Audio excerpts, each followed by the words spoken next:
I used to be addicted to a lot of things. My biggest addictions were the weed and the alcohol. And I started drinking at the age of 15. Not soon after that, I found myself blackout drunk every weekend at least once or twice. The same thing with weed. Like, I was high every day. And I was just liking my personality when I was high or drunk. And I didn't have the social confidence to talk to people on parties without using the substances. Now it's the complete opposite. I really enjoy being sober. I just want to talk about my transformation and how you guys can do the same. So if that sounds interesting, keep watching the video. We have to realize that at some point we didn't do this thing, we didn't do this negative habit, and we probably were more energetic, we had more joy in life, we were more motivated, and at some point we started because of peer pressure or we wanted to compensate something. For me personally, it was peer pressure because my friends were doing a lot of parties, drinking alcohol. I was thinking I have to do the same to belong to the group. But no matter like why you started, we have to realize it's totally possible to quit. It probably takes some time and you need to be like strong mentally. But there's so many people out there who quit. Me personally, I quit. Can watch so many other videos. So just remind yourself it's possible, no matter where you are at your journey right now. In this video, I don't want to talk about like the downside of smoking weed. You probably know that already. But I just want to talk about like how you can finally break free, how you can get rid of that negative habit. So how can we get rid of that habit? How can we break free? I think the first thing we have to do is analyze our triggers. What do I mean by triggers? I feel like whenever we relapse, whenever we give into that habit we don't want to do, we are triggered by something that can be a lot of things. For me personally, it was my uncertainty. I didn't know what I want to do with my life, like what job, what career do I want to continue studying that. And whenever like these thoughts came to my mind, I was just escaping this by smoking weed. That was the easiest thing I can do. And that's what I was always doing. Like that was like a habit. Like whenever I felt like frustrated with life, I didn't know what to do, or maybe I felt lonely or whatever. It could be many things. Maybe it's totally different for you. But we have to realize that we give into that habit when we are in low frequency, when we are in a low mental state. And we have to analyze what situations those are, like when we do this habit. And then we have to change our self-talk. Like whenever we give into this habit, like we are moving away from our actual goals, from our actual life we want to live. Life is not stagnated. Life is either going into the direction you want or it's going the other way. So I was telling myself, do I really want to do this, or do I actually want to live the life I really want to live? In the last 2 years of smoking weed, I was relapsing so many times. I was trying 20 times to quit it. And I was doing like 3 days, then 5 days, a week, 2 weeks, a month. But I was always relapsing again. So it took me like a long time, and it can take you a lot less. I wasn't having the best circumstances for me personally, but it can take you longer. But as soon as we start, as soon as we have the wish, as soon as we try, we are on the right way, and we have to change our mindset in that respect. I don't know a lot about life, but one thing I'm really sure about is that life is so much better without addictions. And you'll feel that. You'll create this new identity and you just don't want to go back. And I'm at that point now and it just feels great. Another thing, apart from analyzing your triggers, what you should do is change your environment. Like for me personally, it was so hard because my friend group was still the same and they were still going to a lot of parties, smoking every day.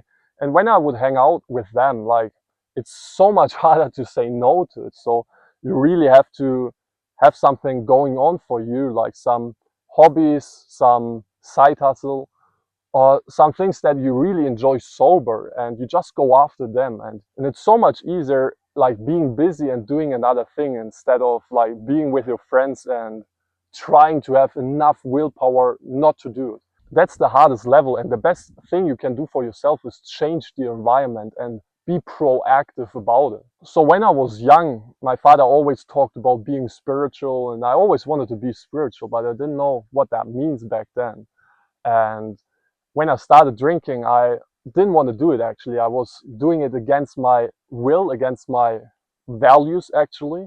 But that changed completely after some time. I was thinking people who go to parties, people who drink beer and smoke weed, these are the cool people who are artistic, who are more creative, who talk about interesting stuff.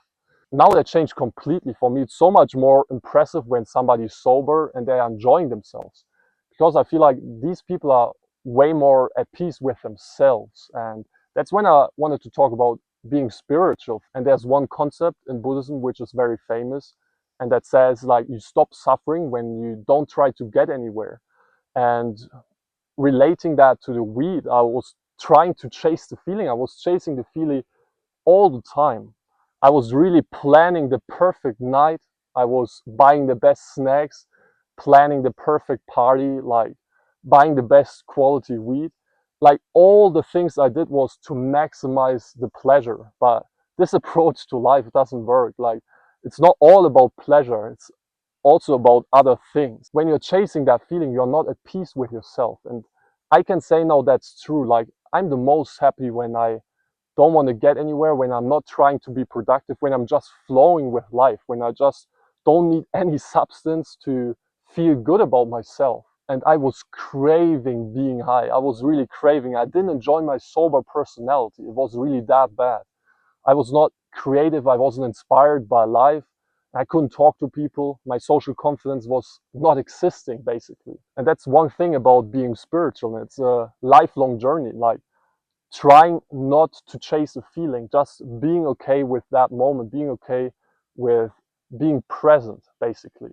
And another thing is we always talk about being respectful to other people, but the first person you gotta be respectful for, you gotta have dignity for, is yourself. And when we always put that much bad stuff into our bodies, we are not respecting it.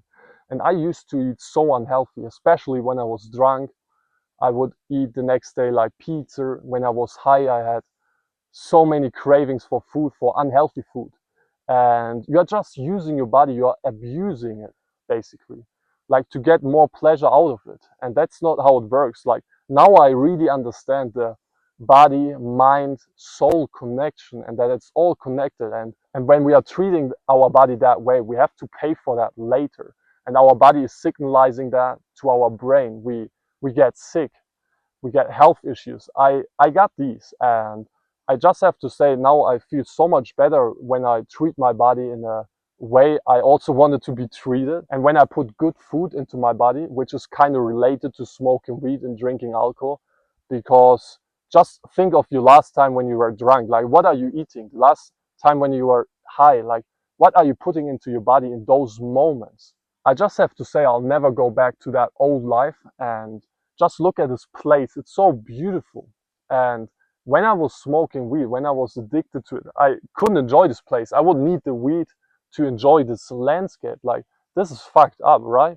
And that's one thing I like so much about not smoking weed or drinking alcohol, that is you can enjoy the small moments in life. You don't need a lot to be happy.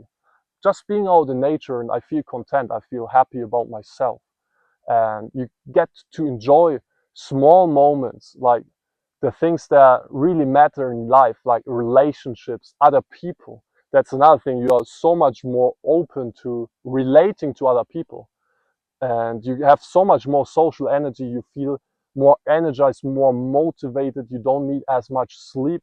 That's just talking about like disadvantages and advantages quickly, but the biggest advantage is that you get to enjoy life again. You can enjoy every moment like when you were young, and you don't need weed to find something interesting in life. That's basically how I feel. And leave me a comment and tell me where you are at in your journey and how long you've been trying to quit. How many attempts did you need to quit it? Maybe you are already succeeded. Maybe you didn't even realize you are addicted. And I just hope this video could help you as a reminder how great life can be when you're not addicted to something. And that's just basically my main message is life is so great without addiction, and it's totally worth it fighting for that. So I hope you have a good week, and we see each other in the next video. Bye.